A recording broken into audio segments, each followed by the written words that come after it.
Hi guys, आज मैं लेके आई हूँ डायमंड कम्स टू मी मांगा का चैप्टर 93। आई होप आप सभी को ये वीडियो पसंद आए। चैप्टर की स्टार्टिंग में ताशा रिंकोशी को माउंटेन्स के ऊपर लेकर आया हुआ था। हाँ, वो रिंकोशी को एक छप्पर दिखा रहा था।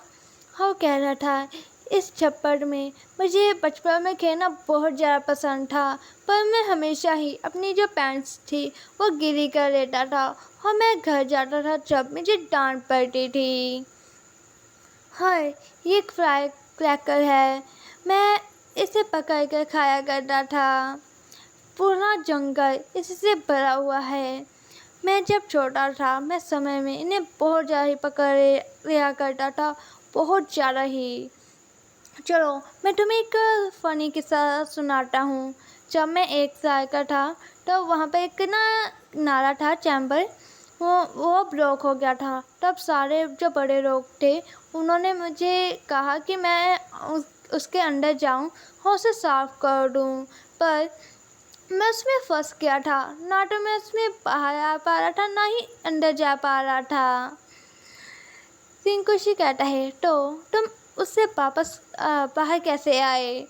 ताशा कहते हैं तो मेरे जो फॉस्टर फादर थे उसने मुझे धक्का मारा, तब जाकर मैं बाहर आया। और ताशा वो नज़ारा देख रहा था और वो अपने मन में कह रहा था ये जगह मेरे होम टाउन है, जहाँ पर मेरा बचपन काफ़ी अच्छे से बीता। मैं हमेशा यहाँ पर खेला कूदा करता था, पर ये जो माउंटेन्स है ये मेरे लिए एक जेल जैसी थी। ये जब मैं बड़ा हो गया मुझे तब ये रियलाइज़ हुआ, पर अब ये जो मेरी ज़िंदगी थी मैं इसे यहीं पर ख़त्म करता हूँ। अब मैं यहाँ से अगर एक बार चले गया तो मैं वापस कभी भी नहीं आऊँगा। यहाँ पर जो मेरी पुरानी मेमोरीज हैं वो भी काफ़ी ज़्यादा अच्छी हैं, पर कहीं ना कहीं वो मुझे दुख भी देती हैं। हाँ, वो रिंकोशी की ओर देखता है, हाँ पे मन में कहता है पर मैं अब इस लाइफ से निकल कर अपनी सबसे अच्छी लाइफ में जा रहा हूँ, जहाँ पर मेरे पास ऐसा कोई है जो मुझे सच में बहुत ज़्यादा ही प्यार करता है। हाँ, वो रिंकोशी की ओर हाथ बढ़ाते हुए कहता है, क्या तुम वो जगह देखने चाहोगे जहाँ पे मैं बड़ा हुआ हूँ? रिंकोशी कहता है, हाँ, क्यों नहीं। और ताशा रिंकोशी को अपने घर लेके जाता है पुराने, और कह रहा था मैं तुम्हें अंदर से भी दिखाना चाह रहा था। अंदर कोई ट्रेजर तो नहीं है, पर फिर भी। रिंकोशी कहता है, ये तुम मुझे पहले भी ये बात बता चुके हो। ताशा किसी स्टोर के ऊपर खड़ा होकर अंदर झाँकता है और कहता है, यहाँ पर अंदर कुछ है तो नहीं ज़्यादा कुछ बताने के लिए, पर अंदर एक छोटा सा सेंटर में हॉल है, एक किचन स्टोव के साथ, और बेडरूम है जहाँ पर जो लाइट्स है वो सच में ख़राब है। बेडरूम ज़्यादा बड़े नहीं हैं और लाइट्स भी कुछ ज़्यादा अच्छी नहीं है। जो ये गांव का जो एरिया है यहाँ पर जो घर होते हैं ये ऐसे ही होते हैं, ये लक्कड़ से बने होते हैं और विंडोज़ भी, ताकि जो अंदर है वो गर्मी रहे, वो वार्म रहे।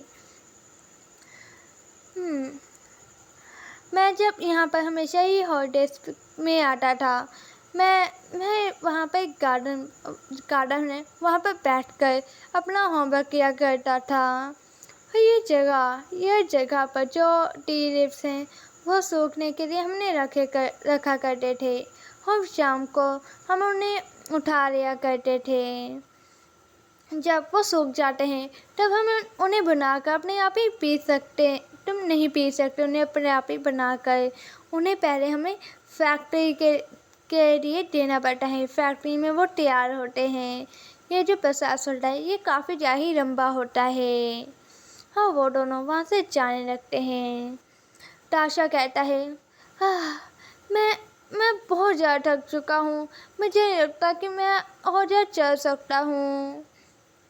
रिंकोशी ताशा को अपनी पीठ पर उठा लेता है और कहता है, क्या तुमने नहीं कहा था कि तुम माउंटेन्स के ऊपर चढ़ाई करने में अच्छे हो? ये सुनकर ताओशाओ रिंकोशी के कान पर एक जो घास वो लगाता है। ये देखकर ये रिंकोशी कहता है, अच्छे से रहो। ताओशाओ कहता है हंसते हुए, ठीक है। ताओशाओ कहता है, रिंकोशी क्या तुम्हें पता है, मैं तुमसे नहीं कह रहा कि मुझे उठाओ, बस इसलिए नहीं कि मैं थक चुका हूँ। हो वो अपनी आंखें बंद करता है। हो वो अपने मन में कह रहा था, इस वक्त मुझे रियलाइज़ हुआ, मैं काफ़ी लंबे टाइम से चाहता था कि मेरे पीछे एक स्ट्रॉन्ग बैक हो जो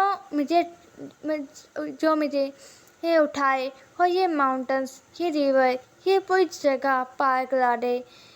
रिंकोशी कहता है, हाँ, कोई रीज़न हो चाहे ना हो, मैं तुम्हें हमेशा उठाऊँगा। नेक्स्ट सीन में वो दोनों ताओशाओ के पुराने स्कूल में पहुंच गए थे। जो बच्चे थे वो ताओशाओ का वेलकम कर रहे थे। ताओशाओ उन्हें थैंक यू कर रहा था। हाँ, वो रिंकोशी को धीरे से कहता है, हाँ, पता नहीं क्यों पर मुझे ऐसा महसूस हो रहा है कि मैं यहाँ पर एक घोड़े के ऊपर चढ़ के आया हूँ और मैंने रेड ड्रेस पहनी हुई है। हाँ, ये सब मेरा ऐसे स्वागत कर रहे हैं। ताओशाओ वहाँ पर अपने पुराने होमरूम टीचर को भी देखता है। वो अपने टीचर के पास जाता है और कहता है, टीचर फैंग, मैं आ गया। टीचर फैंग कहते हैं, गुड बच्चे, तुम अब और भी ज़्यादा कमाल के हो चुके हो। अपनी स्टडी ऐसे ही हर तरीके से करते रहना और जो ये वर्ड है इसे जरूर एक्सप्लोर करना। और वो रिंकोशी को देखते हैं और कहते हैं, क्या ये तुम्हारा वानन हाई स्कूल का फ्रेंड है? ये भी जो काफ़ी कमाल का होगा। थैंक यू ताओशाओ का ध्यान रखने के लिए इन दिनों। कोई तुम्हारे इसमें परेशानी की बात तो नहीं आई? रिंकोशी कहता है, कोई भी परेशानी की बात नहीं थी। हो वो दोनों अंदर जाते हैं। रिंकोशी ऑडियंस में बैठ जाता है और ताओशाओ ऊपर स्टेज के ऊपर जाता है। वहाँ पर स्कैटी सू पहले से बैठी हुई थी। ताओशाओ उनसे हेलो करता है और स्कैटी सू भी। और जो स्कूल का जो स्पीकर जिसने बनाया हुआ था वो लड़का कह रहा था, ताओशाओ, जो हमने इस स्कूल से लाइव स्ट्रीम प्रोजेक्टेड वाना स्कूल में गया था, अब वो यहाँ पर आ चुका है। अब वो आकर हमें एक स्पीच देगा। ताओशाओ वहाँ पर जाता है। हाँ, वो पहले तो नर्वस था। वो कह रहा था अपने मन में, 2 साल पहले मैं यहीं पर बैठा करता था कोशी हाई स्कूल में।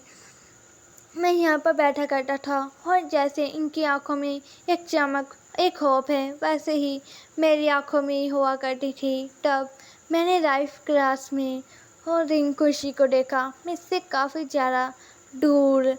और यहीं पर हमारा वीडियो एंड हो जाता है।